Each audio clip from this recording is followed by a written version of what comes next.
ಗುರು ಪರಂಪರೆಯ ಸಂಸ್ಕಾರಯುತ ಶಿಕ್ಷಣ ನಮ್ಮ ಮಕ್ಕಳಿಗೆ ಸಿಗಬೇಕು ಅಂತ ಇದ್ರೆ ಈ ರೀತಿಯ ಶಾಲೆಗೆ ನಿಮ್ಮ ಮಗು ಬರಬೇಕು. ನಮ್ಮ ಗುಣಮಟ್ಟದ ಕೈಗನ್ನಡಿ ಯಾವ್ದು ಕೇಳಿದ್ರೆ ನಮ್ಮ SLC ರಿಸಲ್ಟ್. 100% ರಿಸಲ್ಟ್ ತುಂಬಾ ಶಾಲೆಗಳು ಪಡಿತಾರೆ, ಆದ್ರೆ 100% ಡಿಸ್ಟಿಂಕ್ಷನ್ ಅನ್ನುವಂಥದ್ದು ಸಣ್ಣ ವಿಷಯ. My school builds a strong foundation for our bright future. I feel lucky to be a part of this school as a student. ಶಾಲೆಯಲ್ಲಿ ನಾವು GK ಮಾಡ್ತೇವೆ, ಫೌಂಡೇಶನ್ ಕೋರ್ಸ್ ಅನ್ನು ಮಾಡ್ತೇವೆ. ಆ GK ಮತ್ತು ಫೌಂಡೇಶನ್ ಕೋರ್ಸ್ ಅಲ್ಲಿ ಪ್ರತಿ ತಿಂಗಳು ಎಕ್ಸಾಮ್ ಮಾಡ್ತೀವಿ. ಅದರಲ್ಲಿ ಟಾಪರ್ ಬಂದ ಮಕ್ಕಳಿಗೆ ನಮ್ಮ ಅಸೆಂಬ್ಲಿಯಲ್ಲಿಯೇ ಬಹುಮಾನವನ್ನು ಕೊಡ್ತೇವೆ. ಒಂದು 8 ವರ್ಷಗಳ ಕೆಳಗೆ ಕಲಾಸಿರಿ ಅನ್ನುವ ತಂಡವನ್ನು ಕಟ್ಟಿದ್ವಿ. ಈಗಾಗಲೇ ನಾವು ನಮ್ಮ ತಾಲೂಕು ಭಾಗದಲ್ಲಿ, ನಮ್ಮ ತಾಲೂಕಿನಲ್ಲಿ ಒಂದು 15 ಪ್ರದರ್ಶನಗಳನ್ನು ನಮ್ಮ ತಂಡ ಕೊಟ್ಟಿದೆ. ಇವತ್ತು ಸ್ಪರ್ಧಾತ್ಮಕ ಜಗತ್ತಿನಲ್ಲಿ ನಾವು ಮಗುವನ್ನು ಚಿಕ್ಕಂದಿನಿಂದಲೇ ನಾವು ರೆಡಿ ಮಾಡುವ ಅವಶ್ಯಕತೆ ಇದೆ. ಆದ್ರಿಂದ 6ನೇ ಕ್ಲಾಸ್ನಿಂದ 10ನೇ ಕ್ಲಾಸ್ ತನಕ ಮಗುವಿಗೆ ಫೌಂಡೇಶನ್ ಕೋರ್ಸ್ ಅನ್ನು ಕೊಡ್ತಾ ಇದ್ದೀವಿ. I love my school because in our school, along with the academic activities, equal importance is given to the sports. ನಮ್ಮ ಶಾಲೆಯಲ್ಲಿ ಓದೋ ಮಕ್ಕಳು ಮುಂದೆ ಸಮಾಜಕ್ಕೆ ಒಂದು ಕೊಡುಗೆ ಆಗಬೇಕು. ನಮ್ಮ ಹಿಂದಿನ ಸಂಪ್ರದಾಯಗಳೇನಿದೆ, ನಮ್ಮ ಆಚರಣೆಗಳಿದೆ, ಅದರ ರಾಯಭಾರಿಗಳಾಗಬೇಕು ಅನ್ನೋದು ನಮ್ಮ ಆಸೆ ಇತ್ತು. ಪ್ರತಿ ತಿಂಗಳು CET NEET ಸಂಬಂಧಪಟ್ಟಂತೆ ಎಕ್ಸಾಮ್ ನಡೆಯುತ್ತೆ. ನಮ್ಮ ಶಿಕ್ಷಣ ಸಂಸ್ಥೆಯಲ್ಲಿ ಸಂಸ್ಕಾರಯುತ ಮೌಲ್ಯಾಧಾರಿತ ಶಿಕ್ಷಣವನ್ನು ಕೊಡ್ತಾ ಬಂದಿದ್ದೇವೆ. ಈಗ ನಮ್ಮದು ಹಾಸ್ಟೆಲ್ ಫೆಸಿಲಿಟಿ ಮುಂದಿನ ಶೈಕ್ಷಣಿಕ ವರ್ಷದಿಂದ ನಮ್ದು ಹಾಸ್ಟೆಲ್ ಫೆಸಿಲಿಟಿ ಅನ್ನೋದು ಪ್ರಾರಂಭ ಆಗ್ತಾ ಇದೆ. ಫೌಂಡೇಶನ್ ಕೋರ್ಸ್ ಕ್ಲಾಸಸ್ ಅಲ್ಲಿ ನಾವು ಕೇವಲ NEET ಮತ್ತೆ CET ಕೋಚಿಂಗ್ ಗಳಿಗೆ ಮಾತ್ರ ಆದ್ಯತೆಯನ್ನು ನೀಡ್ತಾ ಇಲ್ಲ. ಅದರೊಂದಿಗೆ ಮುಂಬರುವ KAS, IAS, KPSC ಹಾಗೂ UPSC ಅಂತಹ ಮುಖ್ಯವಾದ ಎಕ್ಸಾಮ್ಗಳಿಗೂ ಕೂಡ ನಾವು ಕೋಚಿಂಗ್ ಅನ್ನು ನೀಡ್ತಾ ಇದ್ದೇವೆ. ಯಾರಾದ್ರೂ ಈಗ ದೂರ ಊರಿನವರು ಯಾರಾದ್ರೂ ಈ ವಿಡಿಯೋನ ನೋಡ್ತಾ ಇದ್ರೆ, ಸೊ ಅಂಥವ್ರು ಇಲ್ಲಿ ಬಂದು ಉಳ್ಕೊಳ್ಳೋದು ಹೆಂಗಪ್ಪ, ನಮ್ಗೆ ಯಾರು ಕಾಂಟ್ಯಾಕ್ಟ್ ಇಲ್ಲ ಅಂತ ಏನು ತಲೆ ಕೆಡಿಸ್ಕೊಳ್ಳೋ ಅವಶ್ಯಕತೆ ಇಲ್ಲ. ಡಿಸ್ಪ್ಲೇಲಿ ಕಾಣ್ತಿರುವಂಥ ನಂಬರ್ಗೆ ಕಾಂಟ್ಯಾಕ್ಟ್ ಮಾಡಿ ನಿಮಗೆ ಫ್ರೀ ಆಗಿ ಇಲ್ಲಿ ಇದ್ದು ಉಳಿದುಕೊಂಡು ಕ್ಯಾಂಪಸ್ನೆಲ್ಲ ನೋಡ್ಕೊಂಡು ಹೋಗೋದಕ್ಕೆ ಅವಕಾಶ ಇದೆ. 2 ರಾತ್ರಿ ಅವರಿಗೆ ಫ್ರೀ ಅಕಾಮಿಡೇಷನ್. ಪ್ರಿಯ ವೀಕ್ಷಕರೇ ನಮಸ್ಕಾರ. ಕಾರ್ಯಕ್ರಮವನ್ನು ನೋಡಿ ಸುಮ್ಮನಾಗಬೇಡಿ, ನಮ್ಮ ವಾಹಿನಿಯನ್ನ ಸಬ್ಸ್ಕ್ರೈಬ್ ಮಾಡ್ಕೊಳ್ಳಿ. ಹಾಯ್ ಹಲೋ ನಮಸ್ಕಾರ ವೀಕ್ಷಕರೇ, ನಾನು ಸಂದೀಪ್ ಶೆಟ್ಟಿ ಹೆಗ್ಗದ್ದೆ. ಇದು ಹೆಗ್ಗದ್ದೆ ಸ್ಟುಡಿಯೋ. ವೀಕ್ಷಕರೇ, ನಾನಿವತ್ತು ಮಂದರ್ತಿಗೆ ಬಂದಿದ್ದೀನಿ. ಸೊ ಮಂದರ್ತಿಯ ಸಮೀಪವೇ ಇರುವಂತಹ ಒಂದು VSS ಆಂಗ್ಲ ಮಾಧ್ಯಮ ಶಾಲೆಯ ಮುಂಭಾಗದಲ್ಲಿದ್ದೀನಿ. ನಾನು ಇಲ್ಲಿಗೆ ಯಾಕೆ ಬಂದಿದ್ದೀನಿ ಅಂತ ಹೇಳಿದ್ರೆ, ಇಲ್ಲಿ ಪ್ರಾಚೀನ ಗುರು ಪರಂಪರೆಯ ಸಂಸ್ಕಾರಯುತ ಶಿಕ್ಷಣವನ್ನು ಕೊಡ್ತಾರೆ ಅನ್ನೋದು ಗೊತ್ತಾಯಿತು. ಈಗ ನನ್ನ ಹಿಂದೆ ನೋಡಿ, ನಿಮಗೆ ಇದು ಹಂಚಿನ ಮಾಡಿದ್ದು ನೀವು ನೋಡಿದ್ರೆ ಗೊತ್ತಾಗುತ್ತೆ. ಅಂದರೆ ಕರಾವಳಿ ಭಾಗದಲ್ಲಿ ಬಹುತೇಕ ಈ ರೀತಿಯ ಶಾಲೆಗಳು ಇರೋದು ತುಂಬ ಕಡಿಮೆ. ಈ ಥರ ಗುರು ಪರಂಪರೆಯ ಸಂಸ್ಕಾರಯುತ ಶಿಕ್ಷಣ ನಮ್ಮ ಮಕ್ಕಳಿಗೆ ಸಿಗಬೇಕು ಅಂತ ಇದ್ದರೆ ಈ ರೀತಿಯ ಶಾಲೆಗೆ ನಿಮ್ಮ ಮಗು ಬರಬೇಕು. ಸೊ ಇಲ್ಲಿಗೆ ಬಂದರೆ ಯಾವ ರೀತಿಯ ಶಿಕ್ಷಣ ಸಿಗುತ್ತೆ ಅನ್ನುವಂಥ ಸಂಪೂರ್ಣವಾದ ವಿವರಣಾತ್ಮಕ ವಿಡಿಯೋ ಇದು ಅಂತ ಹೇಳೋಕೆ ಇಷ್ಟಪಡ್ತೀನಿ. ದಯವಿಟ್ಟು ಈ ವಿಡಿಯೋನ ಕಂಪ್ಲೀಟಾಗಿ ನೋಡಿ. ಸೊ ನಿಮ್ಮ ಹತ್ತಿರದವರು ಯಾರಾದರೂ ತಮ್ಮ ಮಗುವನ್ನು ಒಂದು ಒಳ್ಳೆಯ ವಿದ್ಯಾಸಂಸ್ಥೆಗೆ ಸೇರಿಸಬೇಕು ಅನ್ನುವಂಥ ಮನೋಭಿಲಾಷೆಯಲ್ಲಿ ಇದ್ದರೆ ಅಂಥವರಿಗೂ ಈ ವಿಡಿಯೋನ ತಲುಪಿಸ್ಬಿಡಿ, ಶೇರ್ ಮಾಡಿ ಅಂತ ಹೇಳೋಕೆ ಇಷ್ಟಪಡ್ತೀನಿ. ನೋಡಿ, ಒಂದು ಮಗು ಕರಾವಳಿ ಭಾಗದಲ್ಲಿ ಪ್ರಕೃತಿ ಮಡಿಲಲ್ಲಿ ಓದಬೇಕು, ಸಂಸ್ಕಾರಯುತ ಶಿಕ್ಷಣ ಸಿಗಬೇಕು. ಇಲ್ಲಿರುವಂಥ ಪ್ರತಿ ಮಕ್ಕಳು ಟೀಚರ್ನ ಅಥವಾ ಮಾಸ್ಟ್ರನ್ನ ಸರ್ ಮೇಡಮ್ ಅಂತ ಕರೆಯೋದೇ ಇಲ್ಲ. ಅದಕ್ಕೆ ಒಂದು ಪದಾನೇ ಇದೆ. ಇಲ್ಲಿಗೆ ಬಂದರೆ ನಿಮಗೆ ಸುಮಾರು ವಿಚಾರದಲ್ಲಿ ಖುಷಿ ಆಗುತ್ತೆ. ಮಾತಾಜಿ ಗುರೂಜಿ ಅಂತ ಸಂಬೋಧನೆ ಮಾಡ್ತಾರೆ. ಜೊತೆಗೆ ಇಲ್ಲಿ ಕಳೆದ ಬಾರಿ SSLCಯಲ್ಲಿ 100% ರಿಸಲ್ಟ್ ಬಂದಿದೆ. ಅದ್ರ ಜೊತೆಗೆ ಪ್ರತಿ ಒಂದು ಮಗು ಕೂಡ ಡಿಸ್ಟಿಂಕ್ಷನಲ್ಲಿ ಪಾಸ್ ಆಗಿದೆ. ಅಂದರೆ 100% ಡಿಸ್ಟಿಂಕ್ಷನ್ ರಿಸಲ್ಟ್ ಕೂಡ ಇಲ್ಲಿ ಸಿಕ್ಕಿದೆ. ಕೇವಲ ಓದು ಮಾತ್ರ ಅಲ್ಲ, ಆಟೋಟಕ್ಕಿರ್ಬೋದು ಅಥವಾ ನಮ್ಮಲ್ಲಿರುವಂತಹ ಕಲೆಗಳಿಗೂ ಕೂಡ ಇಲ್ಲಿ ಹೆಚ್ಚಿನ ಪ್ರಾಮಿನೆನ್ಸನ್ನು ಕೊಡ್ತಾರೆ. ಹಾಗಾಗಿ ಈ ಒಂದು ಸಂಸ್ಥೆಯ ಬಗ್ಗೆ ಇವತ್ತು ಡೀಟೇಲ್ ಆಗಿ ತಿಳ್ಕೊಂಡು ಬರೋಣ ಅಂತಾನೆ ಈ ವಿಡಿಯೋನ ಮಾಡ್ತಾ ಇದ್ದೀನಿ. ಬನ್ನಿ, ಈ ವಿದ್ಯಾಸಂಸ್ಥೆಯ ಬಗ್ಗೆ ಇನ್ನೂ ಸಾಕಷ್ಟು ಮಾಹಿತಿಯನ್ನು ಇಲ್ಲಿನ ಮುಖ್ಯಸ್ಥರಾಗಿರುವಂತಹ ಪ್ರತಾಪ್ ಹೆಗ್ಡೆ ಅವರಿಂದ ತಿಳ್ಕೊಬರೋಣ. ಸರ್, ಕಾರ್ಯಕ್ರಮಕ್ಕೆ ಸ್ವಾಗತ. ನಮಸ್ತೆ. ಎಸ್, ನಿಮ್ಮ ವಿದ್ಯಾಸಂಸ್ಥೆಗೆ ಬಹಳ ದಿನಗಳಿಂದ ಬರಬೇಕು ಅಂತ ಅನ್ಕೊಂಡಿದ್ವಿ. ಇವತ್ತು ಮಂದರ್ತಿಗೆ ಬಂದಿದ್ವಿ, ಹಾಗಾಗಿ ಇದು ನಿಯರ್ ಬೈ ಇರೋದ್ರಿಂದ ಇಲ್ಲಿಗೆ ಬಂದ್ವಿ. ಸರ್, ಒಂದು ವಿಚಾರ ನೋಡಿದ್ರೆ ಇಲ್ಲೆಲ್ಲ ಸುತ್ತಲೂ ಮರಗಿಡಗಳಿದೆ. ಒಂದು 2-2.5 ಎಕರೆ ಜಾಗದಲ್ಲಿ ನಿಮ್ಮ ಒಂದು ಸ್ಕೂಲ್ ಇದೆ. ಸೊ ಈ ಸ್ಕೂಲ್ನ ಬಗ್ಗೆ ಒಂದೆರಡು ಆರ್ಟಿಕಲನ್ನು ನಾನು ಈ ಭಾಗದ ಮಾಧ್ಯಮದವರಿಂದ ತರಿಸ್ಕೊಂಡು ಓದಿದ್ದೆ. ಸೊ ಅದರಲ್ಲಿ ಎಷ್ಟು ಚೆನ್ನಾಗಿ ನೀಟಾಗಿ ಬರೆದಿದ್ದಾರೆ ಅಂತ ಹೇಳಿದ್ರೆ, ಇಲ್ಲಿ ಇಂಗ್ಲೀಷ್ ಮೀಡಿಯಂ ಸ್ಕೂಲನ್ನು ಮಾಡೋದೇ ಒಂದು ರೀತಿಯಲ್ಲಿ ಕಷ್ಟ ಇತ್ತು, ಇಲ್ಲಿನ ಮಕ್ಕಳಿಗೆಲ್ಲ ತುಂಬ ಕಷ್ಟಗಳಿತ್ತು, ಎಲ್ಲೋ ದೂರ ಶಾಲೆಗಳಿಗೆ ಹೋಗಬೇಕಿತ್ತು ಅಂತೆಲ್ಲ ಅದರಲ್ಲಿ ಮೆನ್ಷನ್ ಮಾಡಿದರು. ಆ ಎಲ್ಲ ಮಕ್ಕಳ ಅಥವಾ ಎಲ್ಲ ಪೇರೆಂಟ್ಸ್ಗಳ ಕನಸನ್ನು ನೀವು ನನಸು ಮಾಡಿದ್ದೀರಾ. ಸೊ ಎಷ್ಟು ಭಿನ್ನವಾಗಿದೆ ನಿಮ್ಮ ಶಾಲೆ ಅಂತ ಹೇಳಿದ್ರೆ, ಬಹುಶಃ ಈ ವಿಡಿಯೋ ತುಂಬ ಲಾಂಗ್ ಆಗ್ಬೋದೇನೋ. ನಾನು ಪ್ರತಿಯೊಂದನ್ನು ಹೇಳ್ತಾ ಹೋದರೆ ಇಲ್ಲಿರುವಂಥ ಈಗ ಗುರು ಪರಂಪರೆಯ ಒಂದು ಶಿಕ್ಷಣ ಇರ್ಬೋದು, ಅಥವಾ ತಂದೆ ತಾಯಿಯವರಿಗೆ ಮಕ್ಕಳೇ ಪೂಜೆ ಮಾಡೋದಿರ್ಬೋದು, ಅಥವಾ ಸಾಂಸ್ಕೃತಿಕವಾಗಿ ನೀವು ಮಕ್ಕಳು ಬೆಳಿಬೇಕು ಅಂತ ಹೇಳ್ಬಿಟ್ಟು ಒಂದು ಕಲಾಸಿರಿ ಅಂತ ಒಂದು 200 ಮಕ್ಕಳ ತಂಡವನ್ನು ಕಟ್ಟಿ ಬೇರೆ ಬೇರೆ ಭಾಗಗಳಲ್ಲಿ ಹೋಗಿ ಅವರಿಗೆ ಒಂದು ವೇದಿಕೆಯನ್ನು ಕಲ್ಪಿಸ್ಕೊಡೋದಿರ್ಬೋದು, ಅಥವಾ ಆಟೋಟಕ್ಕೆ ನೀವು ಕೊಡುವಂಥ ಪ್ರಾಮಿನೆನ್ಸ್ ಇರ್ಬೋದು. ಪ್ರತಿಯೊಂದಕ್ಕೂ ಪ್ರತಿ ಮಗು ಇಲ್ಲಿ ಆರೋಗ್ಯಯುತವಾಗಿ ಓದಬೇಕು ಅಂದರೆ ಇವ್ರು ಕೊಡುವಂಥ ಫುಡ್ ಕೂಡ ಯಾವುದೇ ಕೆಮಿಕಲ್ ಇರೋದಿಲ್ಲ, ಅಥವಾ ಜಂಕ್ ಫುಡ್ಗಳನ್ನು ಇವರು ಇಲ್ಲಿ ಅಲೋನೆ ಮಾಡೋದಿಲ್ಲ ಅಲ್ವಾ ಸರ್? ಇಲ್ಲ, ನಮ್ಮಲ್ಲಿ ಜಂಕ್ ಫುಡ್ಗಳಿಗೆ ಯಾವುದೇ ಅವಕಾಶ ಇಲ್ಲ. ಬೆಳಿಗ್ಗೆ ಮಕ್ಕಳು 11 ಗಂಟೆಗೆ ಮನೆಯಿಂದ ಟಿಫಿನ್ ತರ್ತಾರೆ, ಅದು ಮನೆಯಲ್ಲೇ ಮಾಡಿದಂತ ಮನೆಯ ತಾಯಂದಿರೇ ರಚಿಸಿದಂತ ತಿಂಡಿ ಆಗ್ಬೇಕು ಹೊರತು ಅಂಗಡಿ ತಿಂಡಿಗಳನ್ನು ಇಲ್ಲಿ ತರ್ಲಿಕ್ಕಿಲ್ಲ. ಎಸ್, ಈ ವಿದ್ಯಾಸಂಸ್ಥೆಯ ಬಗ್ಗೆ ಇನ್ನೂ ಸಾಕಷ್ಟು ಮಾಹಿತಿ ಬೇಕು ಸರ್. ಎಷ್ಟು ಭಿನ್ನ ಈ ಶಿಕ್ಷಣ ಸಂಸ್ಥೆ ಅಂತ ಈಗ ಓವರ್ ಆಲ್ ನೋಡೋಕೆ ಹೋದ್ರೆ ನೋಡಿ, ನಮ್ಮಲ್ಲಿ ಈ ಹಿಂದಿನ ವರ್ಷದ ನಾವು ರಿಸಲ್ಟ್ ಅಂತ ತಗೊಂಡ್ರೆ 100% ಫಲಿತಾಂಶ 100 ಫಲಿತಾಂಶ ಮಾತ್ರವಲ್ಲದೆ 100% ಡಿಸ್ಟಿಂಕ್ಷನ್ ನಾವು ತಂದಿದ್ದೇವೆ. ಇದು ಸಾಧ್ಯನೇ ಇಲ್ಲ ಸರ್ ಬೇರೆ ಕಡೆ. ಇದಕ್ಕೆ ಒಂದು 10 ವರ್ಷಗಳ ನಮ್ಮ ನಿರಂತರ ನಮ್ಮ ಶ್ರಮ ಇದೆ, ನಮ್ಮ ಟೀಚರ್ಸ್ ಶ್ರಮ ಇದೆ. ಯಾಕಂತ ಹೇಳಿದ್ರೆ ನಾವು ಪ್ರತಿ ಶನಿವಾರ ಸಂಸ್ಥೆಯಲ್ಲಿ ಕಲಿಕೆಯಲ್ಲಿ ಹಿಂದುಳಿದಿರಂತ ಮಕ್ಕಳು ಅಂದ್ರೆ ಬೇರೆ ಬೇರೆ ಕಾರಣಗಳಿಂದಾಗಿ ಸ್ವಲ್ಪ ಕಲಿಕೆ ಬಗ್ಗೆ ಆಸಕ್ತಿಯನ್ನು ತೋರೋದಿಲ್ಲ ಅಂತ ಮಕ್ಕಳಿಗೆ ಪ್ರತಿ ಶನಿವಾರ ಆ ಮಕ್ಕಳನ್ನು ನಮ್ಮ 15 ಬಸ್ಗಳಲ್ಲಿ ಕೇವಲ ಅದೇ ಮಕ್ಕಳನ್ನು ತರಲಿಕ್ಕೋಸ್ಕರ ಆ ಬಸ್ಗಳನ್ನ ನಾವು ವಿನಿಯೋಗಿಸ್ತೇವೆ. ಆ ಮಕ್ಕಳನ್ನು ತಂದು ಅವರಿಗೆ ಸಪರೇಟ್ ಆಗಿ ಶಿಕ್ಷಣವನ್ನು ಶನಿವಾರ ಕೊಡ್ತೇವೆ ಪುನಃ. ಆದ್ರಿಂದಾಗಿ ನಮ್ಗೆ SLC ಯಲ್ಲಿ 100% ಡಿಸ್ಟಿಂಕ್ಷನ್ ಅನ್ನು ತಗೊಳ್ಳಿಕ್ಕೆ ಸಾಧ್ಯ. ನಮಸ್ತೆ, ನನ್ನ ಹೆಸರು ಕಲ್ಯಾಣಿ. ನಾನು 10ನೇ ತರಗತಿಯಲ್ಲಿ ಓದುತ್ತಿದ್ದೇನೆ. ಕೋ-ಕರಿಕ್ಯುಲರ್ ಆಕ್ಟಿವಿಟೀಸ್ ಎಂದರೆ ಶಾಲೆಯ ಮುಖ್ಯ ಪಠ್ಯಕ್ರಮದ ಜೊತೆಗೆ ಸ್ಕಿಲ್ ಡೆವಲಪ್ಮೆಂಟ್ಗಾಗಿ ನಡೆಯುವ ಪಠ್ಯೇತರ ಚಟುವಟಿಕೆಗಳು. ನಮ್ಮ ಶಾಲೆಯಲ್ಲಿ ಭರತನಾಟ್ಯ, ಯಕ್ಷಗಾನ, ಕರಾಟೆ, ಶಾಸ್ತ್ರೀಯ ಸಂಗೀತ ಮತ್ತು ಆರ್ಟ್ ಆ್ಯಂಡ್ ಕ್ರಾಫ್ಟ್ ಕ್ಲಾಸ್ಗಳನ್ನು ಪರಿಣಿತಿ ಪಡೆದ ಶಿಕ್ಷಕರಿಂದ ನೀಡಲಾಗುತ್ತಿದೆ. ಇದರಿಂದ ಗ್ರಾಮೀಣ ಭಾಗದ ವಿದ್ಯಾರ್ಥಿಗಳಾದ ನಮ್ಮಲ್ಲಿ ಸೆಲ್ಫ್ ಕಾನ್ಫಿಡೆನ್ಸ್ ಹೆಚ್ಚಾಗುತ್ತಿದೆ. ಹಾಗೆಯೇ ನಮ್ಮ ಪ್ರತಿಭೆಯನ್ನು ಪ್ರದರ್ಶಿಸಲು ನಮ್ಮ ಶಾಲೆಯೇ ಅವಕಾಶ ಮಾಡಿಕೊಟ್ಟಿದೆ. ಅದೇ ನಮ್ಮ ಕಲಾಸಿರಿ ಕಾರ್ಯಕ್ರಮಗಳು. ಈ ಕಾರ್ಯಕ್ರಮಗಳಲ್ಲಿ ಹಲವಾರು ಕಲಾ ಪ್ರಕಾರಗಳನ್ನು ಒಂದೇ ವೇದಿಕೆಯ ಮೇಲೆ ಪ್ರದರ್ಶಿಸುತ್ತೇವೆ. ಈಗಾಗಲೇ ಸುತ್ತಮುತ್ತಲಿನ ಅನೇಕ ಊರುಗಳಲ್ಲಿ ನಾವು ಈ ಕಾರ್ಯಕ್ರಮಗಳನ್ನು ನೀಡಿದ್ದೇವೆ. ಇದರಿಂದ ನಮಗೆ ಅನೇಕ ಅಪೂರ್ವ ಅನುಭವಗಳು ಸಿಕ್ಕಿವೆ. ನಮ್ಮ ಶಾಲೆಯು ನಮಗೆ ಸಾಕಷ್ಟು ಅವಕಾಶಗಳನ್ನು ಕೊಡುತ್ತಿದ್ದು ನಾನು ನಮ್ಮ ಶಾಲೆಯ ಮೇಲೆ ಹೆಮ್ಮೆ ಇಟ್ಟಿದ್ದೇನೆ. ಧನ್ಯವಾದಗಳು. ಈಗ ಇಲ್ಲಿ 1ರಿಂದ 10ನೇ ತರಗತಿ ಇರೋದಾ ಅಥವಾ ನರ್ಸರಿಯಿಂದ 10ನೇ ತರಗತಿ ಇರೋದಾ ಸರ್? ನರ್ಸರಿಯಿಂದ 10ನೇ ತರಗತಿ. ಟೋಟಲ್ ಎಷ್ಟು ಮಕ್ಕಳು ಇಲ್ಲಿ ಓದ್ತಿದ್ದಾರೆ? ಈಗ 583 ಮಕ್ಕಳು ನಮ್ಮ ಸಂಸ್ಥೆಯಲ್ಲಿ. 583 ಮಕ್ಕಳು ಇಲ್ಲಿ ಒಳಗಡೆ ಓದ್ತಾ ಇದ್ದಾರೆ. ಸರ್, ಈಗ ನಾನು ಪ್ರಾರಂಭದಲ್ಲಿ ಒಂದು ಆರ್ಟಿಕಲ್ ಅನ್ನು ನೋಡಿದೆ, ಗುರು ಪರಂಪರೆಯ ಸಂಸ್ಕಾರಯುತ ಶಿಕ್ಷಣ ಇಲ್ಲಿ ಸಿಗುತ್ತೆ ಅನ್ನೋದನ್ನ ಅದರಲ್ಲಿ ಮೆನ್ಷನ್ ಮಾಡಿದ್ರು ಒಂದು ಪತ್ರಿಕೆಯವರು. ಸೊ ಇದ್ರ ಬಗ್ಗೆ ಒಂದು ಡೀಟೇಲ್ ಮಾಹಿತಿ ಕೊಡಬಹುದಾ? ಯಾವ ರೀತಿ ಸಂಸ್ಕಾರಯುತ ಶಿಕ್ಷಣ ಅಂದ್ರೆ ಯಾವ್ದೆಲ್ಲ ಬರುತ್ತೆ ಇಲ್ಲಿ ಅಂತ? ನಮ್ಗೆ ಸಂಸ್ಥೆಯನ್ನು ಪ್ರಾರಂಭ ಮಾಡುವಾಗ ನಮ್ಮಲ್ಲಿ ಒಂದು ಸ್ಪಷ್ಟವಾದ ಗುರಿ ಇತ್ತು. ನಮ್ಮ ಮಕ್ಕಳು, ನಮ್ಮ ಶಾಲೆಯಲ್ಲಿ ಓದ ಮಕ್ಕಳು ಮುಂದೆ ಸಮಾಜಕ್ಕೆ ಒಂದು ಕೊಡುಗೆ ಆಗ್ಬೇಕು, ನಮ್ಮ ಹಿಂದಿನ ಸಂಪ್ರದಾಯಗಳೇನಿದೆ, ನಮ್ಮ ಆಚರಣೆಗಳಿದೆ, ಅದರ ರಾಯಭಾರಿಗಳಾಗಬೇಕು ಅನ್ನೋದು ನಮ್ಮ ಆಸೆ ಇತ್ತು. ಅದಕ್ಕೋಸ್ಕರ ನಮ್ಮ ಶಾಲೆ ಇವತ್ತು ನಮ್ಮ ಶಾಲೆಯಲ್ಲಿ ಮಕ್ಕಳು ಟೀಚರ್ಸ್ ಅನ್ನ ಕರೆಯುವಾಗ ಮಾತಾಜಿ, ಗುರುಜಿ ಅಂತ ಸಂಬೋಧಿಸ್ತಾರೆ. ಅದೇ ರೀತಿಯಲ್ಲಿ ಮಕ್ಕಳಿಗೆ ನಮ್ಮ ಉಡುಪಿ, ದಕ್ಷಿಣ ಕನ್ನಡ, ಮಂಗಳೂರು ಏನಿದೆ ಅದರ ಕೆಲವೊಂದು ನೃತ್ಯ ಪ್ರಕಾರಗಳಿರ್ಬೋದು, ಭರತನಾಟ್ಯ ಇರ್ಬೋದು, ಯಕ್ಷಗಾನ ಇರ್ಬೋದು, ಅಥವಾ ಕರಾಟೆ ಇರ್ಬೋದು, ಅಥವಾ ಆರ್ಟ್ ಅಂಡ್ ಕ್ರಾಫ್ಟ್ ಗಳಲ್ಲಿ ಮಕ್ಕಳಿಗೆ ವಿಶೇಷ ತರಬೇತಿಯನ್ನು ಕೊಡ್ತಾರೆ. ಈ ರೀತಿಯಲ್ಲಿ ಸಂಸ್ಥೆ ಮತ್ತೆ ವರ್ಷಕ್ಕೊಂದು ಬಾರಿ ಹೆತ್ತವರಿಗೊಂದು ನಮನ ಅನ್ನೋ ಕಾರ್ಯಕ್ರಮದ ಮೂಲಕ ನಮ್ಮ ಇವರೇನಿದ್ದಾರೆ ಯಾರು ನಮ್ಮ ಪೋಷಕರು ಎಷ್ಟು ಮಕ್ಕಳ ಜೀವನದಲ್ಲಿ ಅತ್ಯಮೂಲ್ಯ ಅನ್ನೋದನ್ನು ಈ ಸಂದರ್ಭದಲ್ಲಿ ತೋರಿಸ್ಲಿಕ್ಕೋಸ್ಕರ ಹೆತ್ತವರಿಗೊಂದು ನಮನ ಅನ್ನೋ ಕಾರ್ಯಕ್ರಮವನ್ನು ಅಂದ್ರೆ ಈಗ ಮಕ್ಕಳನ್ನ ನೀವು ಇಲ್ಲಿ ಕಳಿಸಿದ್ರೆ ನೀವು ಒಂದಿನ ಇಲ್ಲಿಗೆ ಅದಕ್ಕೆ ಒಂದು ಸ್ಪೆಷಲ್ ಕಾರ್ಯಕ್ರಮ ಇರುತ್ತೆ. ಮಕ್ಕಳಿಂದ ತಂದೆ ತಾಯಿಯವರಿಗೆ ಒಂದು ಪಾದ ಪೂಜೆ ಮಾಡೋದು, ನಮನ ಮಾಡೋದು, ಈ ತರದೊಂದು ಕಾರ್ಯಕ್ರಮ.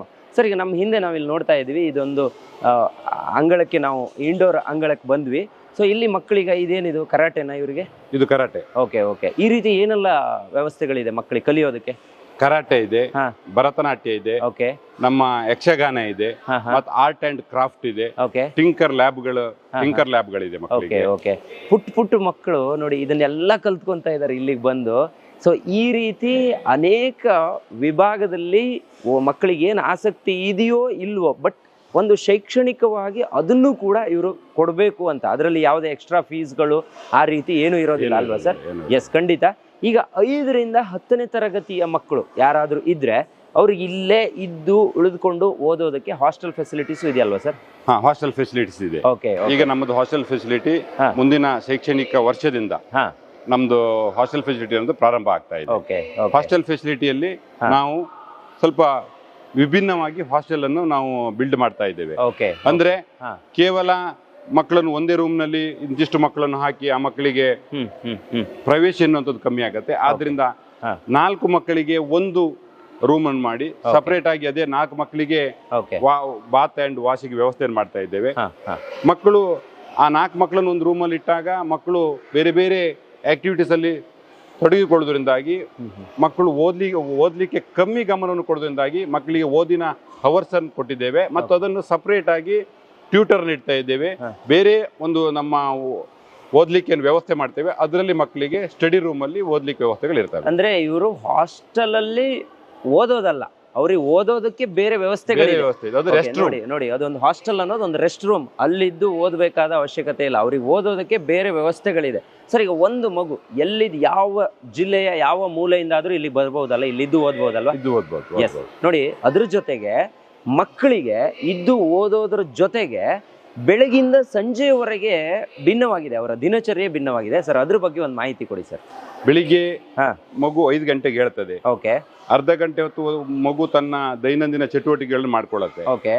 5:30ಗೆ ಮಗುಗೊಂದು ನಾವು ಆರೋಗ್ಯದ ದೃಷ್ಟಿಯಿಂದ ಒಂದು ಕಷಾಯವನ್ನು ಕೊಡ್ತೇವೆ, ಕಷಾಯ. ಓಕೆ. ಅದರ ನಂತರ ಮಗುವಿಗೆ ಯೋಗ ಮೆಡಿಟೇಷನ್ ಇರುತ್ತೆ. ಯೋಗ ಮೆಡಿಟೇಷನ್ ಹೆಚ್ಚು ಕಮ್ಮಿ 6 ಗಂಟೆಗೆ ನಮ್ದು ಮುಗೀತದೆ. ಅದರ ನಂತರ ಮಗು ಓದ್ಲಿಕ್ಕೆ ತೊಡಗಿಕೊಳ್ತದೆ. 8ರಿಂದ 8:30 ಟಿಫಿನ್ ಕೊಡ್ತೇವೆ. ಟಿಫಿನ್ ಕೊಟ್ಟು ಮಗು ಶಾಲೆಯ ದೈನಂದಿನ ಶೈಕ್ಷಣಿಕ ಏನು ಕೆಲಸ ಇದೆ ಅದರಲ್ಲಿ ತೊಡಗಿಕೊಳ್ಳುತ್ತೆ. ಮಧ್ಯಾಹ್ನ ಊಟದ ಸಮಯ, ಶಾಲೆಯಲ್ಲಿ ಊಟ ಮಾಡ್ತಾರೆ. 4 ಗಂಟೆಗೆ ಮಗು ಆಡ್ಲಿಕ್ಕೆ ಹೋಗುತ್ತೆ. 1.5 ಗಂಟೆಗಳ ಕಾಲ ಮಗುಗೆ ಆಟವನ್ನು ಕೊಡ್ತೇವೆ. ಅಂದ್ರೆ ನಾವು ಆಟಕ್ಕೆ, ಶಿಕ್ಷಣಕ್ಕೆ ಎಷ್ಟು ಪ್ರಾಮುಖ್ಯತೆಯನ್ನು ಕೊಡ್ತೇವೋ ಆಟಕ್ಕೆ ಅಷ್ಟೇ ಪ್ರಾಮುಖ್ಯತೆಯನ್ನು ಕೊಡ್ಬೇಕಾಗತ್ತೆ.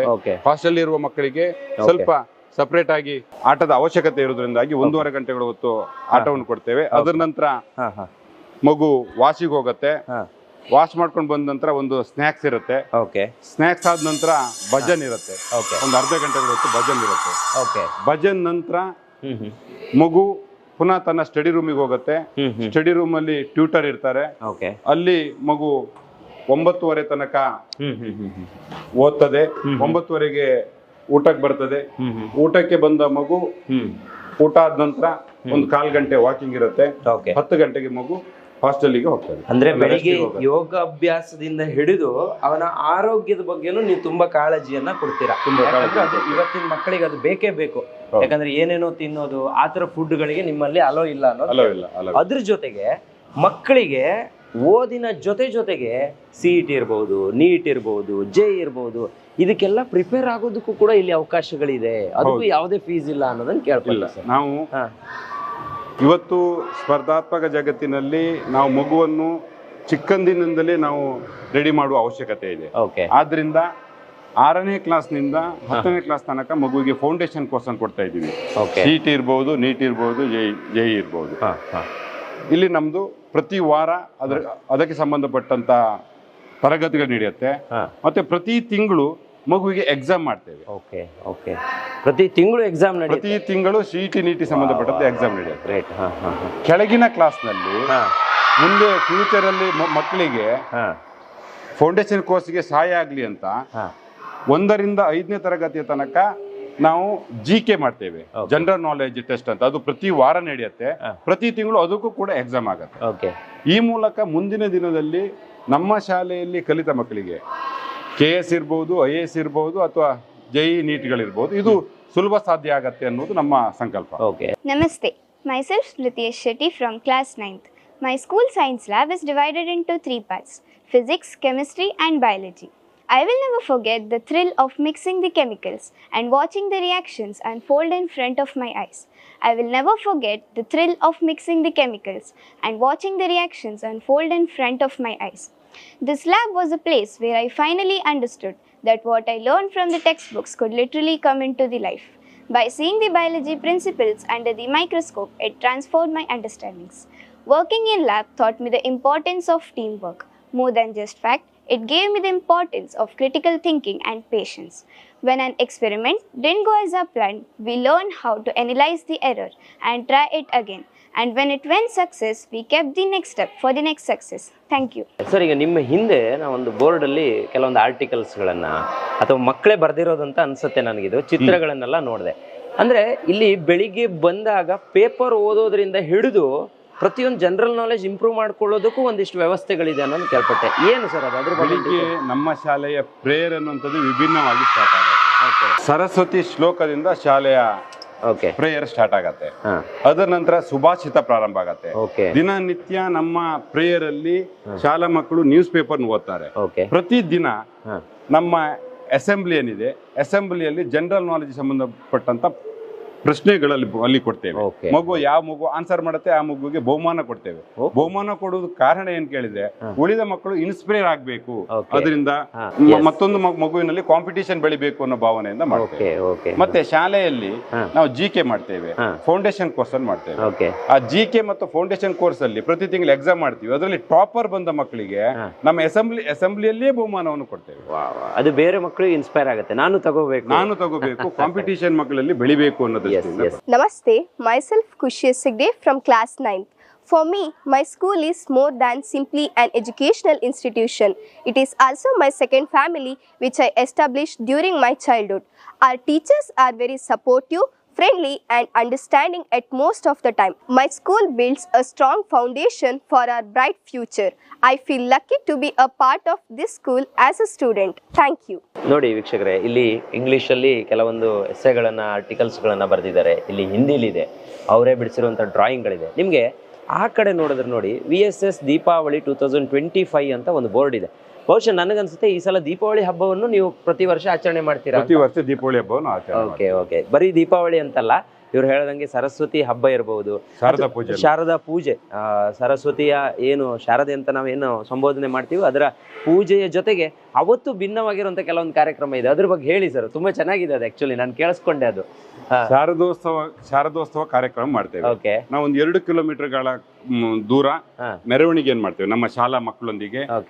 ಶಾರದಾ ಮೂರ್ತಿಯನ್ನು ಮೆರವಣಿಗೆ ಮೂಲಕ ತಗೊಂಡ್ ಬರ್ತೇವೆ. ತಗೊಂಡ್ ಬಂದು ಪ್ರತಿಷ್ಠಾಪನೆ ಮಾಡ್ತೇವೆ. ಆ ದಿನ ಪ್ರತಿಯೊಂದು ಕ್ಲಾಸಿನ ಮಕ್ಕಳು ಶಾರದಾ ಮೂರ್ತಿಯ ಎದುರು ಭಜನನ್ ಮಾಡ್ಬೇಕು. ಎಲ್ಲಾ ಕ್ಲಾಸಿನ ಮಕ್ಕಳು ಭಜನೆಯಲ್ಲಿ ಪಾಲ್ಗೊಳ್ಬೇಕು. ಮಧ್ಯಾಹ್ನ ಊಟದ ನಂತರ ಮಕ್ಕಳಿಗೆ ಮನೋರಂಜನೆಗಾಗಿ ಕುಣಿತ ಭಜನೆ ಕೊಡ್ತೀವಿ. ಮಕ್ಕಳು ಕುಣಿತ ಭಜನದಲ್ಲಿ ಪಾಲ್ಗೊಳ್ಬಹುದು. ಅದರ ನಂತರ ಮಕ್ಕಳೇ ಶಾಲೆಯ ಶಿಕ್ಷಕರೊಂದಿಗೆ, ಮಾತಾಜಿಗಳೊಂದಿಗೆ ಸೇರ್ಕೊಂಡು ಅವರು ಶಾರದಾ ಮೂರ್ತಿಯನ್ನು ವಿಸರ್ಜನೆ ಮಾಡ್ತಾರೆ. ನೋಡಿ, ನಮ್ಮ ಹಿಂದೆ ಒಂದು ತರಗತಿ ನಡೀತಿದೆ. ಪರ್ಮಿಷನ್ ಇದ್ರೆ ಒಳಗಡೆ ಒಂದ್ಸಲ ಹೋಗಿ ಬರಬಹುದು. ಸೊ ಪ್ರತಿ ಮಕ್ಕಳು 2 ಮಕ್ಕಳು ಇರ್ತಾರೆ ಒಂದೊಂದು ಡೆಸ್ಕ್ ಅಲ್ಲಿ. 2. ಓಕೆ. 2, 3 ಆ ಥರ ಇರ್ತಾರೆ. 2, 3 ಆ ಥರ. ಓಕೆ. ನೋಡಿ ಎಷ್ಟು ಶಿಸ್ತು ಭರಿತವಾಗಿ ಕೂತ್ಕೊಂಡಿದ್ದಾರೆ, ಎಷ್ಟು ಚೆನ್ನಾಗಿ ಪಾಠಗಳನ್ನ ಕೇಳ್ತಾರೆ. ನಮ್ಗೆಲ್ಲ ಒಂಥರ ಬೇಜಾರಾಗುತ್ತೆ ಸರ್, ನಮಗೂ ಈ ಥರ ಶಿಕ್ಷಣ ಸಿಗ್ಬೇಕಿತ್ತು ಅಂತ ಅನ್ಸುತ್ತೆ ನಮ್ಮ ಏಜಲ್ಲಿ.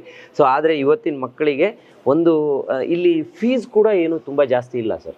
ಅಂದ್ರೆ ಒಂದು ನಾಮಿನಲ್ ಫೀಸ್ ಅಲ್ಲಿ ಒಂದು ಮಗುವನ್ನ ನಾವು ಬೇರೆ ಕಡೆ ಕಂಪೇರ್ ಮಾಡಿದ್ರೆ, ಈಗ ನಾವೆಲ್ಲ ಬೆಂಗಳೂರಲ್ಲಿ ಇರುವಂಥದ್ದು, ಸೊ ಅಲ್ಲೆಲ್ಲ ಒಂದು ಕಡೆ ಕಟ್ಟಿ ಹಾಕಿ ಕೊಂಪೆಯಲ್ಲಿ ಕೂರಿಸ್ಬಿಟ್ಟು ಓದಿಸುವಂತಹ ಲೆವೆಲ್ಗೆ ಇವತ್ತು ಶಿಕ್ಷಣ ರೀಚ್ ಆಗಿದೆ. ಆದರೆ ಅದೆಲ್ಲವನ್ನ ಬಿಟ್ಟು ಇಲ್ಲೊಂದು 2 ಎಕರೆ ಜಾಗದಲ್ಲಿ, ಸಮೃದ್ಧವಾಗಿರುವಂತಹ ಜಾಗದಲ್ಲಿ ಮಕ್ಕಳಿಗೆ ಓದೋದಕ್ಕೆ ಅವಕಾಶ ಇದೆ. ನೀವು ಕೆಳಗಡೆ ನೋಡ್ಬೋದು. ನೋಡಿ, ಮಕ್ಕಳೆಲ್ಲ ಈಗ ರಿಲ್ಯಾಕ್ಸ್ ಮಾಡ್ತಿದ್ದಾರೆ. ಸೊ ಅವರಿಗೆ ಪ್ರತಿಯೊಬ್ಬರಿಗೂ ಪರ್ಸ್ನಲ್ ಅಟೆನ್ಷನ್ ಕೊಟ್ಟು ಅವರು ಏನು ಅವ್ರಿಗೆ ಕ್ಲಾಸಸ್ ಇರುತ್ತೆ ಅದನ್ನ ಹೇಳ್ಕೊಡ್ತಾರೆ. ಆಮೇಲೆ ನಾವೀಗ ಮೇಲ್ಗಡೆ ಬಂದು ಏನು ನೋಡಿದ್ವಲ್ಲ ಸರ್, ಇಲ್ಲಿ ಲ್ಯಾಬ್ಗಳು, ಲೈಬ್ರರಿಗಳು ಎಲ್ಲವೂ ಕೂಡ ಇದೆ. ಮ್ಯಾಥ್ಸ್ ಲ್ಯಾಬ್ ಇದೆ, ಸೈನ್ಸ್ ಲ್ಯಾಬ್ ಇದೆ, ಲೈಬ್ರರಿ ಇದೆ. ಎಲ್ಲ ಲ್ಯಾಬ್ಗಳ ಮೂಲಕ ಮಕ್ಕಳಿಗೆ ಆಧುನಿಕ ಶಿಕ್ಷಣದ ಅವಶ್ಯಕತೆಗಳು ನಮ್ಮ ಲ್ಯಾಬ್ಗಳ ಮೂಲಕ ಪೂರೈಸ್ತೇವೆ. ಎಲ್ಲವೂ ಕೂಡ ಇಲ್ಲಿ ಸಿಗುತ್ತೆ. ಓಕೆ. ನಮಸ್ಕಾರ. ಜ್ಞಾನ, ವಿಜ್ಞಾನ ವಿಕಾಸ ಈ ಧ್ಯೇಯದೊಂದಿಗೆ VSS English medium high school CBSE ನಮ್ಮ ಶಾಲೆಯ ಎಲ್ಲ ಕಾರ್ಯಕ್ರಮಗಳನ್ನು ಹಮ್ಮಿಕೊಂಡಿದೆ. ನಮ್ಮ ಶಿಕ್ಷಣ ಸಂಸ್ಥೆಯಲ್ಲಿ ಸಂಸ್ಕಾರಯುತ ಮೌಲ್ಯಾಧಾರಿತ ಶಿಕ್ಷಣವನ್ನು ಕೊಡ್ತಾ ಬಂದಿದ್ದೇವೆ. ಇಲ್ಲಿಯ ಮಕ್ಕಳಿಗೆ ನಾವು ಗುರು ಪರಂಪರೆಯ ಶಿಕ್ಷಣವನ್ನು ಕೊಡಬೇಕು, ಭಾರತೀಯ ಪರಂಪರೆಯ ಶಿಕ್ಷಣವನ್ನು ಕೊಡಬೇಕಂತೇಳಿ ನಾವು ಬಯಸಿ ನಾವು ಇಲ್ಲಿಯ ಶಿಕ್ಷಕರನ್ನು ಮತ್ತು ಶಿಕ್ಷಕಿಯರನ್ನು ಗುರೂಜಿ ಮತ್ತು ಮಾತಾಜಿ ಎಂದು ನಾವು ಸಂಬೋಧಿಸುತ್ತೇವೆ. ಶಿಕ್ಷಕರು ಕೂಡ ಇದನ್ನು ಪಾಲಿಸಿಕೊಂಡು ಬರ್ತಾ ಇದ್ದೇವೆ. ರಾಜ್ಯದ ಯಾವುದೇ ಮೂಲೆಯಿಂದ ವಿದ್ಯಾರ್ಥಿಗಳು ಬಂದು ಇದ್ದು ಶಿಕ್ಷಣವನ್ನು ಪಡೆಯಬಹುದು. ಮತ್ತೆ ಇನ್ನೊಂದು ವಿಶೇಷ ಅಂತ ಹೇಳಿದ್ರೆ ನಮ್ಮ ಶಾಲಾ ವಾತಾವರಣ ಇದೆಯಲ್ಲ, ಇದು ಪ್ರಕೃತಿಯ ಅದ್ಭುತಗಳ ಮಧ್ಯೆ ಇದೆ. ಮಕ್ಕಳಿಗೆ ಏನು ಶಿಕ್ಷಣ ಪಡಿಲಿಕ್ಕೆ ಏನಿದೆ ಅದಕ್ಕೆ ಸೂಟೇಬಲ್ ಬಂದ್ರೆ AC ಅವಶ್ಯಕತೆ ಇಲ್ಲ. ಆ ವೆದರ್ ಇಲ್ಲಿ ಪ್ರಾಕೃತಿಕವಾಗಿ ನಮ್ಗೆ ಸಿಗ್ತದೆ. ನೋಡಿ, 1ರಿಂದ ಈಗ ನರ್ಸರಿಯಿಂದ 10th ತನಕ ಇಲ್ಲಿದೆ. ಟೋಟಲ್ 580 ಮಕ್ಕಳು ಇಲ್ಲಿ ಓದ್ತಾ ಇದ್ದಾರೆ.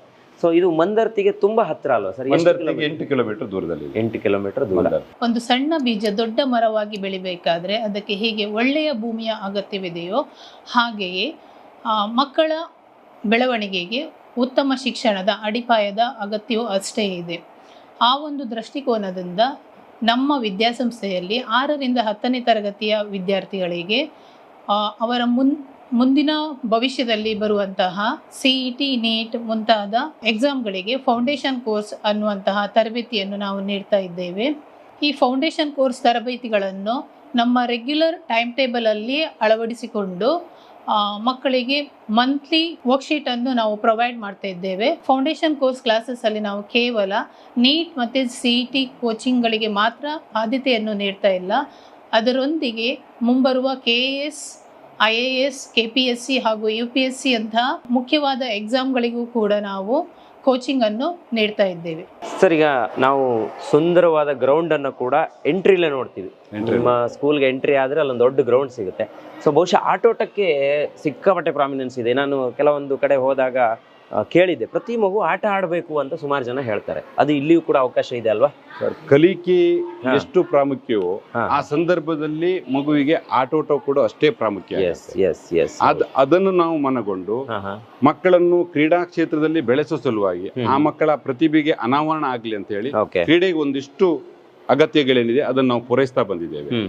ಪ್ರತಿ ವರ್ಷ ಮಾರ್ಚ್ ಸಂದರ್ಭದಲ್ಲಿ ಉತ್ತಮ ತರಬೇತುದಾರರನ್ನು ಕರೆಸ್ತೀವಿ. ಒಂದು 5-6 ಜನ ಬೇರೆ ಬೇರೆ ಗೇಮ್ಸ್ಗಳಲ್ಲಿ ಪರಿಣತಿಯನ್ನು ಹೊಂದಿದ ತರಬೇತುದಾರನ ಕರೆಸಿ ನಮ್ಮ ಸಂಸ್ಥೆಯ ಮಕ್ಕಳಿಗೆ ತರಬೇತಿಯನ್ನು ಕೊಡ್ತೀವಿ. ಈ ಬಾರಿ ತಾಲೂಕ್ ಲೆವೆಲಿನ ವಾಲಿಬಾಲ್ ಮ್ಯಾಚ್ ಕೂಡ ನಮ್ಮ ಸಂಸ್ಥೆಯ ಕ್ಯಾಂಪಸ್ನಲ್ಲಿ ನಡೆದಂತು. ನಮಸ್ತೆ, I am Sarpaksha of class 10 of VSS English Medium School, Muddur. I love my school because in our school, along with the academic activities, equal importance is given to the sports. I have received training from the best guides and expert teachers, and I have achieved successfully in the school sports competitions at district and state level. ಇನ್ನೊಂದು ಮಾತು ಕೇಳಿದ್ದೆ sir, ಅದು ನಿಜಾನೋ ಇಲ್ಲೋ ಗೊತ್ತಿಲ್ಲ, ನೀವೇ ಹೇಳ್ಬೇಕು ಅದಕ್ಕೆ answer. ಮಕ್ಕಳನ್ನ ಪ್ರತಿ ತಿಂಗಳು ಔಟಿಂಗ್ ಕರ್ಕೊಂಡು ಹೋಗ್ತೀರಂತೆ ನೀವು.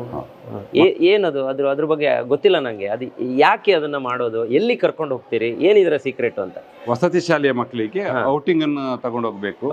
ಮಕ್ಕಳಿಗೆ ಶಾಲಾ ಕ್ಯಾಂಪಸ್ ನಿಂದ ಹೊರತಾದ ಒಂದು ಜಗತ್ತಿದೆ, ಆ ಜಗತ್ತನ್ನು ಮಕ್ಕಳಿಗೆ ತೋರಿಸ್ಬೇಕು ಅನ್ನೋದು ನಮ್ಮ ಸಂಕಲ್ಪ. ಅಂದ್ರೆ ಮಗು ಇಲ್ಲ ಅಂದ್ರೆ ಶಾಲಾ 4 ಗೋಡೆಗಳ ಮಧ್ಯೆ ಮಗು ಬಂದಿ ಆಗತ್ತೆ. ಅದಕ್ಕೂ ಒಂದು ಸಮಾಜದ ಪ್ರಪಂಚದ ಅರಿವು ಮೂಡಿಸ್ಬೇಕು, ಮತ್ತೆ ಆ ಮಗು ಕೂಡ ಒಂದಿಷ್ಟು ಖುಷಿ ಪಡಬೇಕು ಅನ್ನೋ ಸಂಕಲ್ಪ. ನೋಡಿ, ಇದು ಎಷ್ಟು ಚೆನ್ನಾಗಿದೆ ಅಂತ ಹೇಳಿದ್ರೆ ಮಕ್ಕಳು ಹೊರಗಿನ ಪ್ರಪಂಚವನ್ನು ಕೂಡ ತಿಳ್ಕೊಂಡಿರ್ಬೇಕು. ಅದಕ್ಕೊಂದು ಪ್ರಾಮಿನೆನ್ಸ್ ಅನ್ನ ಇವ್ರು ಕೊಟ್ಟಿದ್ದಾರೆ. ಇದಕ್ಕೆ ನಾವು ಯಾವುದೇ ಚಾರ್ಜಸ್ ಅಂತ ತಗೊಳ್ಳೋದಿಲ್ಲ ಪೇರೆಂಟ್ ಇಂದ. ಆತರ ಚಾರ್ಜಸ್ ಏನಿಲ್ಲ. Okay, super sir. ಈಗ ಫ್ಯಾಕಲ್ಟೀಸ್ ಎಲ್ಲ ಯಾವ ರೀತಿ ಇದ್ದಾರೆ ಇಲ್ಲಿ, ಅದ್ರ ಬಗ್ಗೆ ಹೇಳ್ಬಹುದಾ ಅಂತ? ಉತ್ತಮ ತರಬೇತಿಯನ್ನು ಹೊಂದಿದ ಫ್ಯಾಕಲ್ಟೀಸ್ಗಳಿದ್ದಾರೆ. ಮತ್ತೆ ವರ್ಷಕ್ಕೆ 3ರಿಂದ 4 ಬಾರಿ ನಮ್ಮ ಫ್ಯಾಕಲ್ಟಿಗಳಿಗೆ ವಿಶೇಷ ತರಬೇತುದಾರರನ್ನು ತರಿಸಿ ತರಬೇತಿಯನ್ನು ಕೊಡಿಸ್ತೇವೆ. ನಮ್ಮ ಗುಣಮಟ್ಟದ ಕೈಗನ್ನಡಿ ಯಾವ್ದು ಕೇಳಿದ್ರೆ ನಮ್ಮ SLC ರಿಸಲ್ಟ್. ನಮ್ಮ ಸಂಸ್ಥೆಯ ಗುಣಮಟ್ಟ ಹೇಗಿದೆ ಅನ್ನೋದು ಸೆಂಟ್% ರಿಸಲ್ಟ್, ಸೆಂಟ್% ಡಿಸ್ಟಿಂಕ್ಷನ್. ನಾನು ಸೆಂಟ್% ರಿಸಲ್ಟ್ ಗಿಂತಲೂ ಸೆಂಟ್% ರಿಸಲ್ಟ್ ತುಂಬಾ ಶಾಲೆಗಳು ಪಡಿತವೆ. ಆದ್ರೆ ಸೆಂಟ್% ಡಿಸ್ಟಿಂಕ್ಷನ್ ಅನ್ನುವಂಥದ್ದು ಸಣ್ಣ ವಿಷಯ ಅಲ್ಲ. ಹೌದು. ಪ್ರತಿ ಮಗು ವಿಭಿನ್ನ. ಅದನ್ನ ಒಂದೇ ಲೆವೆಲ್ಗೆ ತಗೊಂಡು ಬರುವುದು ಸುಲಭ ಸಾಧ್ಯವಲ್ಲ. ಹೌದು. ಒಂದು ಮಗುವಿನ ಶೈಕ್ಷಣಿಕ ಜೀವನದ ಅತಿ ಮುಖ್ಯ ಘಟ್ಟವೆಂದರೆ ನರ್ಸರಿ, LKG, UKG ಶಿಕ್ಷಣ. ಶಾಲೆ ಎನ್ನುವ ಜ್ಞಾನ ದೇಗುಲಕ್ಕೆ ಮಗು ಆಗ ತಾನೇ ಹೆಜ್ಜೆ ಇಡುವಂತಹ ಸಮಯ. ಸೊ ಬಹುಶಃ ನರ್ಸರಿ ಕ್ಲಾಸಿಗೆ ಸೇರುವ ಮಗು ಮೊದಲು ಶಾಲೆಯನ್ನು ಇಷ್ಟಪಡಬೇಕು, ಅಥವಾ ಶಾಲೆಯಲ್ಲಿ ಬೋಧಿಸುವ ಶಿಕ್ಷಕ ವರ್ಗದವರನ್ನು ಇಷ್ಟಪಡಬೇಕು. ಸೊ ಹಾಗಾಗಿ ಮಗು ಶಾಲೆಯಿಂದ ಮೊದಲ ಹೆಜ್ಜೆ ಶಾಲೆಗೆ ಇಡುವ ಸಂದರ್ಭದಲ್ಲಿ ನಾವು ಹೋಮ್ಲಿ ಅಟ್ಮಾಸ್ಫಿಯರನ್ನು ಅಥವಾ ಒಂದು ಫ್ರೆಂಡ್ಲಿ ಅಟ್ಮಾಸ್ಫಿಯರನ್ನು ಕ್ರಿಯೇಟ್ ಮಾಡಿ ಮಕ್ಕಳನ್ನು ತುಂಬ ಚೆನ್ನಾಗಿ, ತುಂಬ ಆತ್ಮೀಯತೆಯಿಂದ, ತುಂಬ ಕಾಳಜಿಯಿಂದ, ತುಂಬ ಕೇರ್ಫುಲ್ಲಾಗಿ ಮಕ್ಕಳನ್ನು ನಾವು ಮೊದಲು ನೋಡ್ಕೊಳ್ತೇವೆ. ಅದಾದ ಮೇಲೆ ಮಕ್ಕಳಿಗೆ ಆ್ಯಕ್ಟಿವಿಟಿ ಬೇಸ್ಡ್ ಲರ್ನಿಂಗ್ ಮೆಥಡಾಲಜಿಯನ್ನು ನಾವು ಯೂಸ್ ಮಾಡುವಂಥದ್ದು. ಸೊ ಮಗು ಪೆನ್ಸಿಲ್ ಹಿಡಿಯೋದ್ರಿಂದ ಹಿಡಿದು ಅಕ್ಷರಗಳನ್ನು ಬರೆಯೋದ್ರವರೆಗೂ ಕೂಡ ಪ್ರತಿಯೊಂದು ವಿಷಯಗಳನ್ನು ನಾವು ಆ್ಯಕ್ಟಿವಿಟಿಗಳ ಮೂಲಕವೇ ನಾವು ಮಕ್ಕಳಿಗೆ ಪಾಠ ಹೇಳಿಕೊಡ್ತಾ ಹೋಗ್ತೇವೆ. ಸೊ ಯಾಕಂದರೆ ಮಗು ಆಟದಿಂದ ಪಾಠ ಎನ್ನುವ ಮಾತಿದೆ.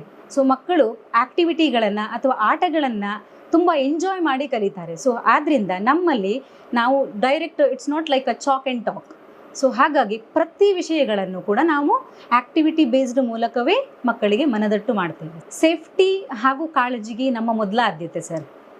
ಯಾಕೆಂದರೆ ಸೊ ಪೇರೆಂಟು ನಮ್ಮನ್ನು ನಂಬಿ ಶಾಲೆಗೆ ಮಗುವನ್ನು ಕಳಿಸಿ ನಿರಾತಂಕವಾಗಿ ಮನೆಯಲ್ಲೋ ಅಥವಾ ಅವರ ಆಫೀಸ್ನಲ್ಲಿಯೋ ಕೆಲಸ ಮಾಡ್ತಾ ಇರ್ತಾರೆ. ಸೊ ನಾವು ಇಲ್ಲಿ ಎಷ್ಟು ಕೇರ್ ಮಾಡ್ತೇವೆ ಅನ್ನೋದರ ಮೇಲೆ ಪೇರೆಂಟು ಕೂಡ ನಿರಾತಂಕವಾಗಿ ಕೆಲಸ ಮಾಡಬಹುದು ಅಲ್ವಾ. ಸೊ ಹಾಗಾಗಿ ನಮ್ಮ ಮೊದಲ ಆದ್ಯತೆ ಮಕ್ಕಳ ಸೇಫ್ಟಿ ಮತ್ತು ಕಾಳಜಿ. ನಮ್ಮಲ್ಲಿ ಮಕ್ಕಳಿಗೆ ಆಟ ಆಡಲಿಕ್ಕೆ ವೆಲ್ ಎಕ್ವಿಪ್ಡ್ ಕಿಡ್ಸ್ ಪಾರ್ಕ್ ಇದೆ ಸರ್. ಮಕ್ಕಳು ತುಂಬ ಎಂಜಾಯ್ ಮಾಡ್ತಾರೆ. ಪ್ರತಿದಿನ ಅರ್ಧ ಗಂಟೆ ಮಕ್ಕಳ ನ್ಯಾಪ್ ಆರ್ ಅಂತ ಇದೆ. ನ್ಯಾಪ್ ಆರ್ ಆದ ಮೇಲೆ ಮಕ್ಕಳನ್ನು ಆಯನವರು ಫ್ರೆಶ್ ಅಪ್ ಮಾಡಿಸಿ ಮಕ್ಕಳನ್ನು ಪಾರ್ಕಿಗೆ ಕರ್ಕೊಂಡು ಹೋಗ್ತಾರೆ ಆಟ ಆಡಲಿಕ್ಕೆ. ಪ್ರತಿದಿನ ಅರ್ಧ ಗಂಟೆ ಮಕ್ಕಳು ಆಟ ಆಡ್ತಾರೆ. ಇನ್ನೊಂದು ಬಹಳ ವಿಶೇಷ ಅನಿಸಿದ್ದು, ಇಲ್ಲಿ 200 ಅಥವಾ 200ಕ್ಕಿಂತ ಸ್ವಲ್ಪ ಜಾಸ್ತಿ ಇರಬಹುದು ಅನ್ಕೊಂತೀನಿ, ಅಷ್ಟು ಮಕ್ಕಳ ಒಂದು ತಂಡ ಇಲ್ಲೊಂದು ಕಲಾಸಿರಿ ಅಲ್ಲ ಸರ್, ಅದರ ಹೆಸರು ಕಲಾಸಿರಿ ಅಂತ ಒಂದು ತಂಡವನ್ನು ಕಟ್ಕೊಂಡು ನಾನಾ ಭಾಗಗಳಿಗೆ ಹೋಗಿ ಯಕ್ಷಗಾನ ಇರ್ಬೋದು. ಅಂದರೆ ಇಲ್ಲಿ ಏನೆಲ್ಲ ಕಲಿತಾರಲ್ಲ ಅವರು, ಅದರ ಇಂಪ್ರೂವ್ಮೆಂಟ್ ಯಾವ ರೀತಿ ಇದೆ, ಅದು ಸ್ಟೇಜ್ ಪರ್ಫಾರ್ಮೆನ್ಸ್ ಮಾಡಿದ್ರೆ ಯಾವ ರೀತಿ ಆಗುತ್ತೆ, ಅವರಿಗೆ ಸ್ಟೇಜ್ ಕೂಡ ತುಂಬ ಇಂಪಾರ್ಟೆಂಟ್ ಅನ್ನುವಂಥ ನೆಲೆಯಲ್ಲಿ ಬೇರೆ ಬೇರೆ ಕಡೆ ಪರ್ಫಾರ್ಮೆನ್ಸ್ ಕೊಡ್ತಾರೆ ಅನ್ನೋದನ್ನು ಕೇಳ್ಪಟ್ಟಿದ್ದೆ. ಬಹುಶಃ ಇದು ಆಳ್ವಾಸ್ ಬಿಟ್ಟರೆ ಬೇರೆ ಎಲ್ಲೂ ಕೂಡ ಜಾಸ್ತಿ ನಾನು ಕೇಳ್ಪಟ್ಟಿಲ್ಲ ಸರ್. ಇದು ಇಲ್ಲಿ ಇರೋದು ನಂಗೆ ನಿಜವಾಗ್ಲೂ ಖುಷಿ ಆಯಿತು. ಅದು ಯಾವ ರೀತಿ ವರ್ಕ್ ಆಗುತ್ತೆ? 10 ವರ್ಷದಿಂದ ನಮ್ಮ ತಂಡ ಇದ್ರ ಬಗ್ಗೆ ಕೆಲಸ ಮಾಡ್ತಾ ಇದೆ. ಓಕೆ, ಇದಕ್ಕೆ ಇದು ಉದ್ದೇಶ ಏನ್ ಕೇಳಿದ್ರೆ, ನಾವು ಶಿಶಿಯನ್ನು ಕೊಡ್ತೇವೆ, ಯಕ್ಷಗಾನ ಕೊಡ್ತೇವೆ, ಭರತನಾಟ್ಯ ಕೊಡ್ತೇವೆ, ಬೇರೆ ಬೇರೆ ಕಲಾ ಪ್ರಕಾರಗಳನ್ನ ಹೇಳಿಕೊಡ್ತೇವೆ. ಆದ್ರೆ ಆ ಮಗುವಿಗೆ ಒಂದು ವೇದಿಕೆಯನ್ನು ನಿರ್ಮಿಸಿಕೊಡುವ ಕೆಲಸವೂ ಕೂಡ ಸಂಸ್ಥೆಯದ್ದೇ ಅನ್ನುವುದನ್ನು ಮನಗೊಂಡು ಒಂದು 8 ವರ್ಷದ ಕೆಳಗೆ ಕಲಾಸಿರಿ ಎನ್ನುವ ತಂಡವನ್ನು ಕಟ್ಟಿದ್ವಿ. ಈಗಾಗಲೇ ನಾವು ನಮ್ಮ ತಾಲೂಕು ಭಾಗದಲ್ಲಿ, ನಮ್ಮ ತಾಲೂಕಿನಲ್ಲಿ ಒಂದು 15 ಪ್ರದರ್ಶನಗಳನ್ನು ನಮ್ಮ ತಂಡ ಕೊಟ್ಟಿದೆ. ಈ ಮೂಲಕ ಮಕ್ಕಳು ಆ ಕಾರ್ಯಕ್ರಮ ನೋಡಿದ್ರೆ ಒಂದು ಅದ್ಭುತವಾದ ಕಾರ್ಯಕ್ರಮ. ಆ ಮಕ್ಕಳು ಪಾಲ್ಗೊಳ್ಳೋ ರೀತಿ, ಆ ಮಕ್ಕಳ ಸಂತೋಷ, ಮತ್ತೆ ನಮ್ಗೆ ಇನ್ನೊಂದು ಖುಷಿ ಅಂತ ಕೇಳಿದ್ರೆ, ಏನ್ ನಾವು ಸಿಸಿಯಲ್ಲಿ ಕೊಟ್ಟಿರ್ತೀವಿ, ಪೇರೆಂಟ್ಸಿಗೆ ಗೊತ್ತಾಗತ್ತೆ ನನ್ನ ಮಗು ಏನ್ ಕಲ್ತಿದೆ ಅಂತ. ಏನ್ ಕಲ್ತಿದೆ ಅನ್ನೋದಕ್ಕೊಂದು ವೇದಿಕೆ. ಎಸ್ ಎಸ್ ಎಸ್ ನೋಡಿ, ಸುಮಾರು ಬಸ್ಗಳ ವ್ಯವಸ್ಥೆ ಇದೆ ಇಲ್ಲಿ. ಅಕ್ಕಪಕ್ಕ ಸುತ್ತಮುತ್ತ ಇರುವ ಯಾವ ಊರುಗಳಿಂದ ಇಲ್ಲಿ ಬರ್ತಿದ್ದಾರೆ ಸರ್ ಈಗ ಮಕ್ಕಳು? ಹೆಬ್ರಿ, ಬ್ರಹ್ಮವರ, ಸೈಬ್ರಕಟ್ಟೆ, ಹಾಲಾಡಿ, ಹೆಂಗವಳ್ಳಿ, ಬೆಳುವೆ, ಮಡಮಕ್ಕಿ ಭಾಗದಿಂದ ಬರ್ತಾರೆ. ನೋಡಿ 17 ಸಾರಿಗೆಗೆ ಬಸ್ಗಳಿದೆ. ಇದನ್ನ ಬಿಟ್ಟು ರಾಜ್ಯದ ಮೂಲೆಯಿಂದನೂ ಕೂಡ ಮಕ್ಕಳು ಬರ್ಬೋದು. ಈಗ ಸಪೋಸ್ ರಾಜ್ಯ ಬಿಟ್ಟು ಬೇರೆ ಕಡೆ ಇರುವಂತಹ ಕನ್ನಡಿಗರು ತಮ್ಮ ಮಗುವನ್ನ ಇಲ್ಲಿ ಸೇರಿಸಿ ಅವನು ಇಲ್ಲೇ ಇದ್ದು ಓದ್ಬೇಕಂದ್ರೂ ಕೂಡ ಮುಂದಿನ ಶೈಕ್ಷಣಿಕ ವರ್ಷದಿಂದ ಅದಕ್ಕೂ ಕೂಡ ಅವಕಾಶ ಇದೆ. ಸಂದೀಪ್ ಶೆಟ್ರೆ, ಈ ಬಾರಿ ನಮ್ಮ ಹೈಸ್ಕೂಲ್ ಬಿಲ್ಡಿಂಗ್ ಮತ್ತೆ ವಸತಿ ಬಿಲ್ಡಿಂಗ್, ವಸತಿದು ಬಿಲ್ಡಿಂಗ್ ಸ್ಟಾರ್ಟ್ ಆಗ್ತಾ ಇದೆ. ವಿದ್ಯಾ ವಿಹಾರ್ ಮತ್ತೆ ವಿದ್ಯಾಭವನ್ ನಮ್ಮ ಪ್ರೌಢಶಾಲಾ ಬಿಲ್ಡಿಂಗ್, ವಿದ್ಯಾ ವಿಹಾರ್ ನಮ್ಮ ಹೈಸ್ಕೂಲ್ ಬಿಲ್ಡಿಂಗ್. ಇದಕ್ಕೆ ಕಾರಣ ಆದದ್ದು ಹೋದ ವರ್ಷ ನಮ್ಮ SLC ರಿಸಲ್ಟ್ ಏನ್ ಬಂತು, ಅದರ ನಂತರ ನಮ್ಮ ಶಾಲೆಗೆ ಸೇರ್ಪಡೆಯಾಗುವವರ ಸಂಖ್ಯೆ ಜಾಸ್ತಿ. ಇನ್ನೊಂದು ಕೇಳಿದ್ದೆ ಸರ್ ನಾನು, ಈಗ ಸಪೋಸ್ ದೂರದಿಂದ ಪೇರೆಂಟ್ಸ್ಗಳು ತಮ್ಮ ಮಗುವನ್ನ ನೋಡೋದಕ್ಕೋ ಅಥವಾ ಮಗುವನ್ನ ಸೇರಿಸೋದಕ್ಕೋ ಕ್ಯಾಂಪಸ್ ನೋಡೋದಕ್ಕೋ ಬಂದ್ರು ಅಂದ್ರೆ ಅವ್ರಿಗೆ ಫ್ರೀ ರೂಮ್ ಕೂಡ ಕೊಡ್ತಿರಲ್ಲ ನೀವು? ರೆಸಿಡೆನ್ಸ್ ವ್ಯವಸ್ಥೆ ನಮ್ಮದಿದೆ ನೋಡಿ. ಮಂದರ್ತಿಯಲ್ಲಿ ಯಾರಾದ್ರೂ ಈಗ ದೂರ ಊರಿನವರು ಯಾರಾದ್ರೂ ಈ ವಿಡಿಯೋನ ನೋಡ್ತಾ ಇದ್ರೆ, ಸೊ ಅಂಥವ್ರು ಇಲ್ಲಿ ಬಂದು ಉಳ್ಕೊಳ್ಳೋದು ಹೆಂಗಪ್ಪ, ನಮ್ಗೆ ಯಾರು ಕಾಂಟ್ಯಾಕ್ಟ್ ಇಲ್ಲ ಅಂತ ಏನು ತಲೆ ಕೆಡಿಸ್ಕೊಳ್ಳೋ ಅವಶ್ಯಕತೆ ಇಲ್ಲ. ಡಿಸ್ಪ್ಲೇಲಿ ಕಾಣ್ತಿರುವಂಥ ನಂಬರ್ಗೆ ಕಾಂಟ್ಯಾಕ್ಟ್ ಮಾಡಿ ನಿಮಗೆ ಫ್ರೀ ಆಗಿ ಇಲ್ಲಿ ಇದ್ದು ಉಳಿದುಕೊಂಡು ಕ್ಯಾಂಪಸ್ನೆಲ್ಲ ನೋಡ್ಕೊಂಡು ಹೋಗೋದಕ್ಕೆ ಅವಕಾಶ ಇದೆ. 2 ರಾತ್ರಿ ಅವರಿಗೆ ಫ್ರೀ ಅಕಾಮಿಡೇಷನ್. ಓಕೆ, ನೋಡಿ ಒಳ್ಳೆಯ ಹೋಟೆಲ್ ಅಲ್ಲಿ ವಸತಿ ವ್ಯವಸ್ಥೆ ಮಾತ್ರ. ಊಟಕ್ಕೆ ಮಾತ್ರ ಅವ್ರು ನೋಡ್ಕೋಬೇಕು. ಊಟಕ್ಕೆ ನೋಡ್ಬೇಕು. ನಮ್ಮ ಊರಿಗೆ ಬಂದ್ರೆ ತಲೆನೋವೇ ಇಲ್ಲ. ಸ್ಟಾರ್ ಕ್ಯಾಟಗರಿ ವಸತಿ ವ್ಯವಸ್ಥೆ. ಓಕೆ, ನೋಡಿ ನಮ್ಮ ಊರಿಗೆ ಬಂದ್ರೆ ಊಟಕ್ಕೆಲ್ಲ ನೀವು ತಲೆ ಕೆಡಿಸ್ಕೊಳ್ಳೋ ಅವಶ್ಯಕತೆನೇ ಇಲ್ಲ. ನಮ್ಮ ಎಲ್ಲ ದೇವಸ್ಥಾನಕ್ಕೆ ಹೋದ್ರು ನಮ್ಮಲ್ಲಿ ಊಟ ಇರುತ್ತೆ, ದೇವರ ದರ್ಶನನೂ ಆಗುತ್ತೆ. ಸೊ ನಮ್ಮ ಕರಾವಳಿ ಭಾಗಕ್ಕೆ ಬಂದರೆ ಇದರಲ್ಲಿ ತುಂಬ ವ್ಯಾಲ್ಯೂ ಇದೆ. ಸೊ ಅಂತಹ ಒಂದು ದೇವರ ಮಡಿಲಲ್ಲಿರುವಂಥ ಒಂದು ವಿದ್ಯಾಸಂಸ್ಥೆ ಇದು. ಸೊ ಈ ವಿದ್ಯಾಸಂಸ್ಥೆಯ ಬಗ್ಗೆ ಒಂದಿಷ್ಟು ಮಾಹಿತಿಯನ್ನು ಕೊಡುವಂಥ ಪ್ರಯತ್ನವನ್ನು ನಾನು ಮಾಡಿದ್ದೀನಿ. ಡಿಸ್ಪ್ಲೇಯಲ್ಲಿ ಕಾಂಟ್ಯಾಕ್ಟ್ ನಂಬರ್ ಇರುತ್ತೆ, ಆ ನಂಬರ್ಗೆ ನೀವು ಕಾಂಟ್ಯಾಕ್ಟ್ ಮಾಡಿ. ಅದರ ಜೊತೆಗೆ ಡಿಸ್ಕ್ರಿಪ್ಷನ್ ಬಾಕ್ಸಲ್ಲಿ ಇಲ್ಲಿಯ ಗೂಗಲ್ ಮ್ಯಾಪ್ ಲೊಕೇಶನ್ನು, ಅಡ್ರೆಸ್ಸು, ಪ್ರತಿಯೊಂದು ಡೀಟೇಲ್ಸನ್ನು ಕೊಟ್ಟಿರ್ತೀನಿ. ಒಮ್ಮೆ ಕಂಪ್ಲೀಟಾಗಿ ರೀಡ್ ಮಾಡ್ಕೊಳ್ಳಿ ಅಂತ ಹೇಳೋಕೆ ಇಷ್ಟಪಡ್ತೀನಿ. ಸರ್, ಈಗ ದೂರದ ಊರಿಂದ ಅಥವಾ ಅತ್ಯುನ್ನತ ಮಾರ್ಕ್ಸ್ಗಳನ್ನು ಪಡೆದಿರುವಂಥ ಕೆಲವೊಂದು ಮಕ್ಕಳುಗಳು ಇಲ್ಲಿಗೆ ಬರಬಹುದು. ಸೊ ಅಂಥವರೆಲ್ಲ ಬಂದರೆ ನಮ್ಮ ಹೆಗ್ಗದ್ದೆ ಸ್ಟುಡಿಯೋಸ್ ನೋಡ್ಕೊಂಡು ಯಾರಾದರೂ ಬಂದರೆ ಅವ್ರಿಗೊಂದು ಸ್ಪೆಷಲ್ ಕನ್ಸೆಷನ್ ನಿಮ್ಮ ಕಡೆಯಿಂದ ಇರಲಿ ಅಂತ ನಾನು ಅನ್ಕೊಂತೀನಿ ಸರ್. 100ಕ್ಕೆ 100. ಎಸ್ 100%, 100ಕ್ಕೆ 100 ಇರುತ್ತಂತೆ. ಸೊ ಅದನ್ನು ಕೂಡ ನೀವು ಸದ್ವಿನಿಯೋಗ ಮಾಡ್ಕೊಳ್ಳಿ. ಸರ್, ಇವತ್ತಿನ ಕಾರ್ಯಕ್ರಮದಲ್ಲಿ ನೀವು ನಮ್ಮ ಜೊತೆ ಜಾಯ್ನ್ ಆದ್ರಿ, ಇಷ್ಟೆಲ್ಲ ಮಾಹಿತಿಯನ್ನು ಕೊಟ್ರಿ. ನೋಡಿ, ಈಗ ನಾವು ನಿಂತಿರೋದು ಕಂಪ್ಯೂಟರ್ ಲ್ಯಾಬ್ ಇದು. ಸೊ ಈ ಥರದ ಎಲ್ಲ ವ್ಯವಸ್ಥೆಯ ಲ್ಯಾಬ್ಗಳು ಕೂಡ ಇಲ್ಲಿದೆ. ಆಮೇಲೆ ಹಂಚಿನ ಇದಿದೆ, ಮೇಲ್ಚಾವಣಿ ಇದೆ. ಅದನ್ನ ನೋಡೋದೇ ಒಂಥರ ಖುಷಿ ಆಗುತ್ತೆ. ಇಲ್ಲಿ ಯಾವುದೇ ಹೀಟ್ ಆಗೋದಿಲ್ಲ. ಕರಾವಳಿ ಭಾಗ ಸ್ವಲ್ಪ ಹೀಟ್ ಅಂತಾರೆ, ಆದರೆ ಇಲ್ಲಿ ನೋಡಿ ಈಗ ಫ್ಯಾನ್ ಗೀನ್ ಏನು ಬೇಕು ಅಂತಿಲ್ಲ, ಅಷ್ಟು ತಣ್ಣಗಿದೆ. ಅದೊಂದು ವ್ಯವಸ್ಥೆ ಕೂಡ ಇಲ್ಲಿದೆ ಅಂತ ಹೇಳ್ತಾ ಇವತ್ತಿನ ಕಾರ್ಯಕ್ರಮದಲ್ಲಿ ನೀವು, ನಿಮ್ಮ ಇಡೀ ಶಾಲಾ ವೃಂದ, ಮಕ್ಕಳು ಎಲ್ಲರೂ ಕೂಡ ನಮ್ಮ ಕಾರ್ಯಕ್ರಮದಲ್ಲಿ ಭಾಗಿಯಾದರು. ಸೊ ಎಲ್ಲರಿಗೂ ಕೂಡ ಹೆಗ್ಗದ್ದೆ ಸ್ಟುಡಿಯೋ ಕಡೆಯಿಂದ ತುಂಬ ಧನ್ಯವಾದ sir. Thank you. Thank you. Yes sir, ನೋಡಿದ್ರಲ್ಲ ವೀಕ್ಷಕರೇ, ಇದು ಈ ಹೊತ್ತಿನ ವಿಶೇಷ. ಸೊ ಈ ವಿದ್ಯಾಸಂಸ್ಥೆಯ ಬಗ್ಗೆ ನಿಮ್ಗೆ ಏನು ಅನಿಸ್ತು ಅನ್ನೋದನ್ನು ಕಮೆಂಟ್ ಬಾಕ್ಸಲ್ಲಿ ಬರೀರಿ. ನೀವು ಕೂಡ ನೇರವಾಗಿ ಇಲ್ಲಿಗೆ ಬರಬಹುದು. ಯಾರಾದರೂ ಮಂದರ್ತಿಗೆ, ಉಡುಪಿಗೆ, ಬ್ರಹ್ಮಾವರಕ್ಕೆ, ಕುಂದಾಪುರಕ್ಕೆ, ಈ ಭಾಗಕ್ಕೆ, ಕೊಲ್ಲೂರು ಭಾಗಕ್ಕೆ ಯಾರಾದರೂ ಬಂದರೆ ಇಲ್ಲಿಗೆ ಒಮ್ಮೆ ಭೇಟಿ ಕೊಡಿ. ನಿಮ್ಮ ಮಗುವನ್ನು ಇಲ್ಲಿ ಸೇರಿಸಿದ್ರೆ ಆತನ ಭವಿಷ್ಯ ಉಜ್ವಲವಾಗೋದಕ್ಕೆ ಏನೇನು ವ್ಯವಸ್ಥೆಗಳು ಬೇಕೋ ಪ್ರತಿಯೊಂದು ಕೂಡ ಇಲ್ಲಿದೆ ಅಂತ ಹೇಳ್ತಾ ಇವತ್ತಿನ ಕಾರ್ಯಕ್ರಮವನ್ನು ಮುಗಿಸ್ತಾ ಇದ್ದೀನಿ. Stadium Heggadde studio.